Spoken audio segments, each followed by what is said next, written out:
दोस्तों नमस्ते, मैं सुशील कुलकर्णी। आप देख रहे हैं एनालाइजर न्यूज हिंदी। कल परसों में शनिवार के दिन मैं मीरज में था। सांगली जिले के सांगली मीरज कुपवाड़ा जो संयुक्त शहर है, वहां पे एक कार्यक्रम में गया था। उस कार्यक्रम में भाऊ ने बड़ी बखूबी अच्छी तरह से मोदी के विजय का गणित समझा दिया था। प्रधानमंत्री नरेंद्र मोदी किस तरह से विजयी हो सकते हैं, यही वो बता रहे थे। अब प्रधानमंत्री नरेंद्र मोदी की भारतीय जनता पार्टी, मैं शब्दों का इस्तेमाल जानबूझकर कर रहा हूं। जानबूझकर मतलब एक एक शब्द मेरा इस तरह का है कि उसका अर्थ ठीक वही निकलता है। मैं प्रधानमंत्री नरेंद्र मोदी के विजय की बात कर रहा हूं और प्रधानमंत्री नरेंद्र मोदी के नेतृत्व वाली भारतीय जनता पार्टी के विजय की बात कर रहा हूं। भारतीय जनता पार्टी के विजय के बारे में, मतलब जो मोदी काल के पहले की थी, उसके बारे में इतना सटीक नहीं बताया जा सकता था। वही बल, वही क्षमता, वही शक्ति प्रधानमंत्री नरेंद्र मोदी जी ने भारतीय जनता पार्टी को बहाल की है। जरूर एक संगठन है, संगठन में सब मिलकर काम करते हैं, लेकिन शक्ति तो मोदी जी की ही है। दोस्तों एक बात आपको बता दूं कि भारतीय जनता पार्टी के विजय रथ को नहीं रोका जा सकता, यह अगर तथ्य, संख्यात्मक तथ्य और कुछ बातों के आधार पर कहने वालों को अगर मोदी भक्त कहा जाता है तो ठीक है, कह लीजिए। क्योंकि मोदी भक्त कहने से, गोदी मीडिया कहने से परिस्थिति में बदलाव नहीं आता है। चल दिमाग, कान, आंखें खोल कर सुनिए। परिस्थिति बदलाव नहीं आ सकता है अगर कोई बिल्ली आंखें मूंद कर दूध पी रही है, अपने ही आंखों के सामने अंधेरा कर कर दूध पी रही है, तो इसका मतलब यह नहीं होता है कि बिल्ली दूध पी रही है, यह देखने वाले नहीं होते हैं, या दूध पीते वक्त बिल्ली को दिखता नहीं है, लेकिन बिल्ली को पीते वक्त देखने वाले बहुत होते हैं। अपनी आंख मूंद लेने से अंधेरा नहीं होता है, बस अपने आप को दिखना बंद हो जाता है। ठीक उसी तरह राजनीति के वास्तव चित्रण को जो बताता है, उसको भक्त, अंधभक्त या गोदी मीडिया वाला कहकर परिस्थिति को बदला नहीं जा सकता है।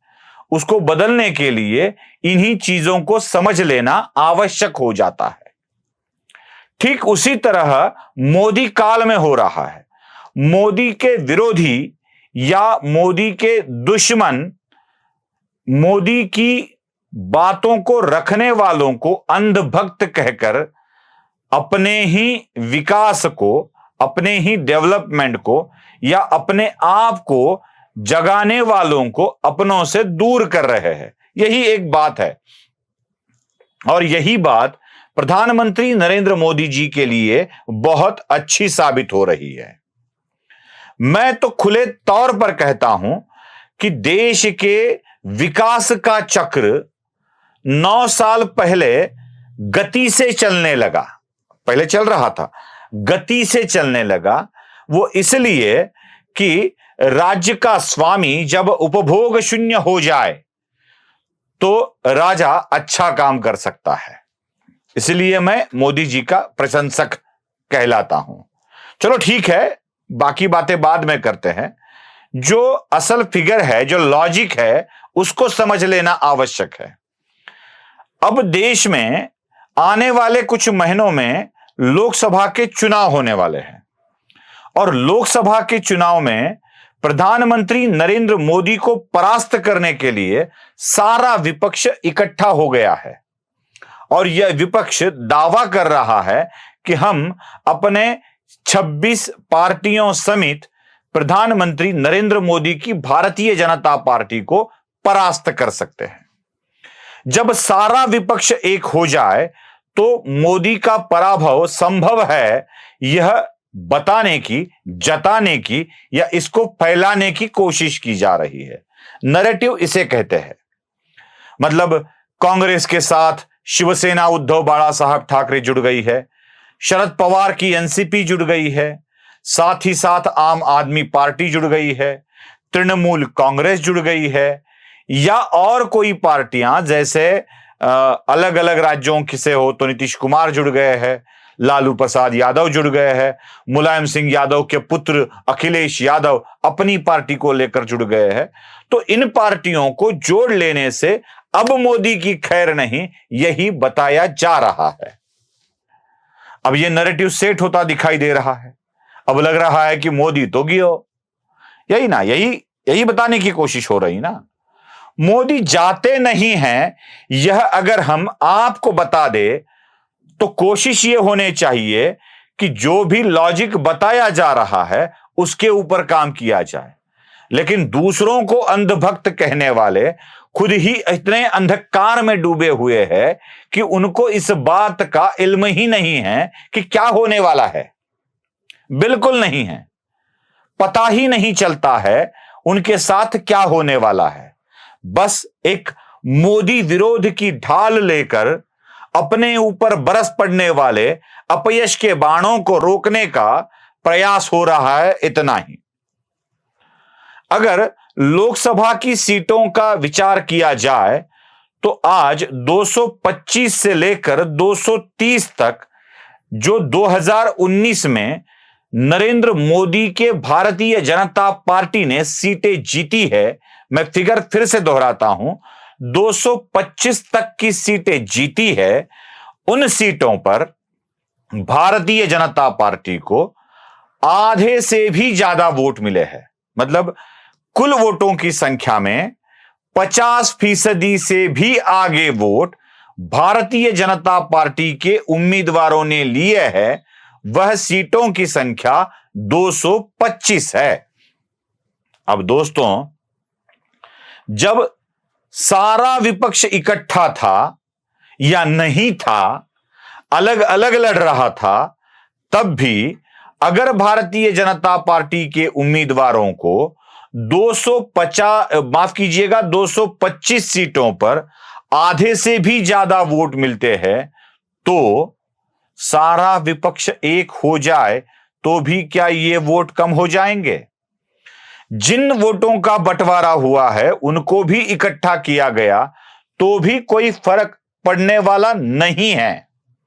मतलब साफ है कि विपक्ष की एकता भी वो 225 जगह को हिला नहीं सकती है। अब इसके लिए कोई सर्वे की आवश्यकता है, कोई वोटिंग के पूर्व का वोटिंग लेने की या अनुमान लगाने की कोई आवश्यकता है? आप इकट्ठा हो जाओ तो भी आप भारतीय जनता पार्टी को परास्त नहीं कर सकते हो 225 जगह पर। अगर यह वास्तविकता है तो मुझे बताइए, आप कैसे मोदी को परास्त कर पाओगे? अब बची सीटें जो होती है, मेरे ख्याल से 245 सीटों तक जाएगा, तो उनमें से अगर 50 भी सीटें मोदी जीत लेते हैं, 50-100 भी सीटें जीत लेते हैं, तो सरकार बन जाती है, मोदी की बन जाती है। सरकार बनाना इतना मुश्किल काम नहीं है। ये अगर विपक्ष को समझ में नहीं आता है तो क्या करे भैया? तो उनको हम तो बोल नहीं सकते ना कि आपने आंखें मूंद ली है, लेकिन दुनिया ने आंखें नहीं मूंदी है। यही बात समझ लेना आवश्यक है कि आने वाले काल में मोदी को परास्त करना बिल्कुल अशक्य प्राय है जो आप सोच रहे हो। बस ये दिखाने वाली जो बातें हैं, हम इकट्ठा है, वो अपने आप का ढाढ़स बंधाने के लिए हो रहा है। इनमें से कितने पक्ष चुनाव के आते आते INDI के साथ बचेंगे, यह भी एक बड़ा सवाल है। इसी सवाल को ढूंढने की कोशिश हम भी कर रहे हैं। तो ये ध्यान में रख ले कि मोदी सरकार का फिर से आना लगभग तय है। बस कितनी सीटें ज्यादा जीत कर आते हैं, यही देखना बाकी है। वीडियो पसंद आया हो तो लाइक, शेयर और सब्सक्राइब जरूर कीजिए। धन्यवाद।